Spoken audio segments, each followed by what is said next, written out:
Sheikh, I mean, kind of similar question, but more from the religious side of it, right?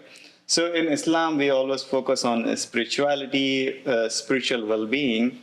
I'm curious to know, like, what or how Islam emphasizes on the physical well-being, or like, is it more recommending towards prevention, or is it kind of, again, waiting till you get sick or getting treatment at that time? Okay. Doctor, thank you so much, Jazakallah khair, for having us. It's a pleasure to be here with yourself and Dr. Jay. Thanks so much for the opportunity. And this kind of talks and discussions are actually very important, as you mentioned that, and as Dr. Jay mentioned that, people nowadays they take their information from social media and from Google, and now it's going to be ChatGPT, and God knows what else is going to be in the future, and they forget to go to the main source, right? If you want to get a medical advice, then you need to go to the doctor. If you need to ask something about the religion, you go to a scholar, right? This is how it should be, right? Exactly. So as far as the preventive medicine concerning Islam, this is extremely important. The Prophet ﷺ tells us that our bodies were given to us as amana. The word amana is like entrust. We've been entrusted. We've been given our bodies by Allah subhanahu wa ta'ala.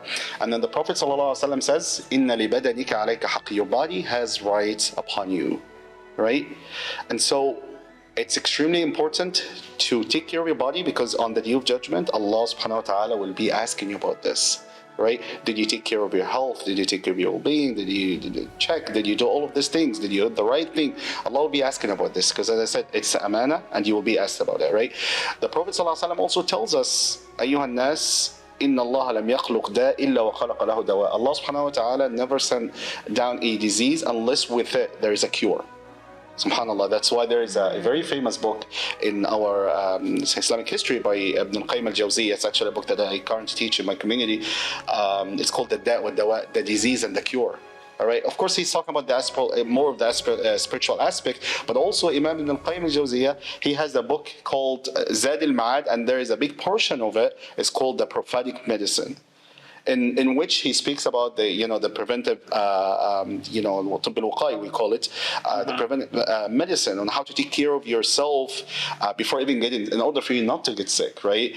You always hear this hadith that or this statement that an-nazafa shatrul iman, cleanliness, for example, right, half of our deen, right? And what is that? That's what we're talking about here.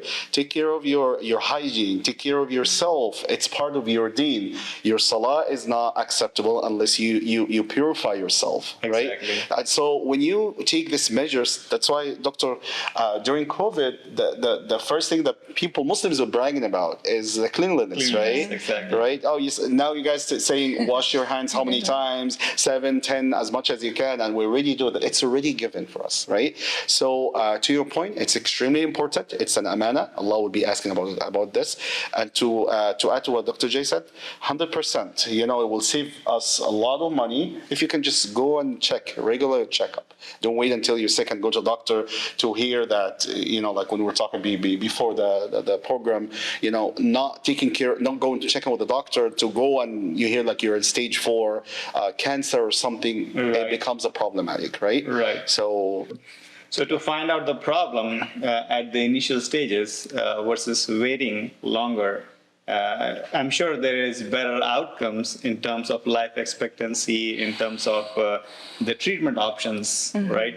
And you rightly said, and when you say amana, it's a blessing too, right? And anything precious we have, we try to kind of secure it, preserve it. So that's very well said.